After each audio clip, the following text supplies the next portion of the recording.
বদলে যায় সময়ে, বদলে যায় অনেক কিছুই, কিন্তু বদলায় না মানসিকতা। যেমন আইএফের মেডিকেল ইউনিটের কথাই ধরুন না।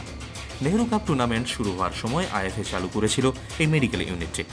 ইডেনের 4 নম্বর গেটের সামনে তৈরি হয়েছিল মেডিকেল ইউনিটের রুম। সেখানে ময়দানের ম্যাচগুলোতে চোট পাওয়া ফুটবলারদের নিয়ে আসা হতো। 10 জন ডাক্তার সহ লক্ষ লক্ষ টাকা যন্ত্রপাতি কেনাও হয়েছিল। এখন অবশ্য সে সবই অতীত। গত বিশ্বকাপের আগে ইডেন পুনর্গঠনের জন্য আইএফএ মেডিকেল ইউনিটটিকে সরিয়ে দেয়, আর তারপর যেন কোথায় উধাও হয়ে গেল সেই গোটা ইউনিটটি। এখন ইডেনের সেই জায়গায় তৈরি হয়েছে পাওয়ার হাউস। এটা কিন্তু দোষ নয় সিএবি কর্তাদের। তারা আগেই চিঠি দিয়ে আইএফএকে বিকল্প জায়গায় ইউনিট স্থানান্তরিত করার অনুরোধ করেছিলেন।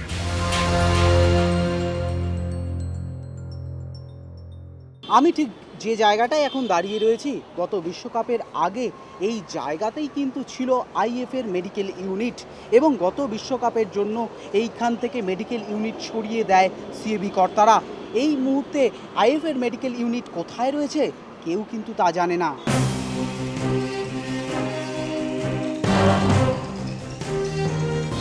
ইডেনে ঘর নেই, বছর ঘুরে গেছে।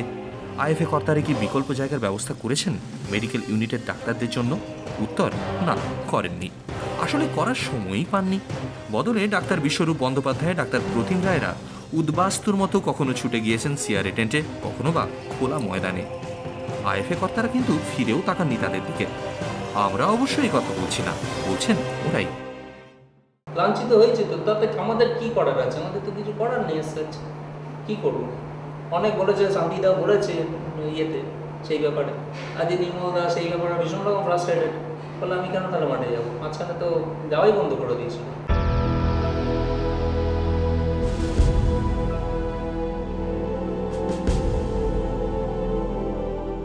ইউনিটে কর্মরত ডাক্তারদের সাম্মানিক কত দেন আইএফএ কর্তারা? শুনলেও লজ্জা পেতে হয়। 2000 টাকা থেকে 6000 টাকা। এদিকে স্পন্সর, টিভি সত্ত্ব থেকে বছরে কোটি কোটি টাকা লেনদেন হয়। সেজন্যই বোধহয় আরও একবার পিএলএস নিয়ে ভাবতে পারেন তারা। এসব তুচ্ছ বিষয়ে কর্ণপাত করার সময় কোথায়? সেই রকম কোনো ঘর আমরা পাইনি যেখানে রেগুলার বেসিসে আমরা মেডিকেল ইউনিট চালাতে পারবো। কিন্তু এইসব ডাক্তাররাই জানাচ্ছেন সিএবিরও অনেক আগেই তৈরি হয়েছিল আইএফের মেডিকেল ইউনিট। এসেছিল অত্যাধুনিক এক্সরে মেশিন সহ অনেক যন্ত্রপাতি। ইউনিটটিরই যখন কোনো সংস্থান নেই, তখন কোথায় সেই মহামূল্যবান যন্ত্রপাতি? ডাক্তারবাবুরাই নিজেরা সঠিক জানেন না।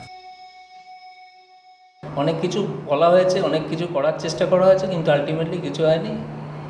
অর্থাৎ খুব খারাপ লাগে।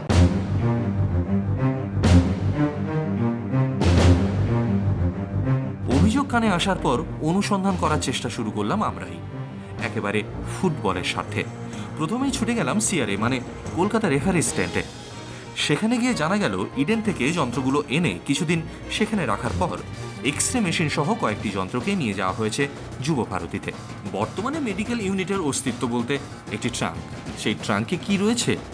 রয়েছে কয়েকটি ফার্স্ট এড বক্স, আর সিআরএর পরিত্যক্ত একটি ঘরে পড়ে রয়েছে স্ট্রেচার সহ কিছু মাত্র জিনিস। এই মুহূর্তে দাঁড়িয়ে রয়েছে সিআরএ তাঁবুর এমন একটা ঘরে যেখানে কিন্তু ছড়িয়ে ছিটিয়ে পড়ে রয়েছে মেডিকেল ইউনিটের যন্ত্রপাতিগুলো।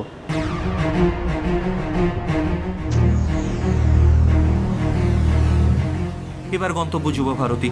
সেখানে পৌঁছে আইএফের নিজস্ব রুমে যাওয়ার আগেই ধাঁধা, কারণ দরজা বন্ধ, তালা দেওয়া। চাবি না পাওয়ায় আমরা অন্য পন্থা অবলম্বন করতে বাধ্য হলাম, স্রেফ সাংবাদিকতার স্বার্থেই, ফুটবলের স্বার্থে। পেছনের গেট দিয়েই কোনো ক্রমে পৌঁছল ফুটবল.com-এর টিম। সেখানে পৌঁছে আটকে ওঠার পালা। লক্ষ লক্ষ টাকার দামি এক্সরে মেশিন পড়ে রয়েছে চরম অবহেলায়, ছড়িয়ে ছিটিয়ে রয়েছে অন্যান্য যন্ত্রপাতি।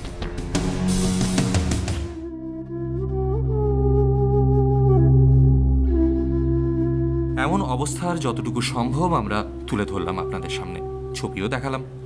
তবু ঘুম কি ভাঙবে আইএফের শীর্ষকর্তাদের? একটু জেগে উঠুন উৎপলবাবুরা, স্রেফ ফুটবলের স্বার্থে, মানুষের স্বার্থে। ক্যামেরায় পার্থ চক্রবর্তীর সঙ্গে প্রসূন বিশ্বাসের রিপোর্ট, ফুটবল.com।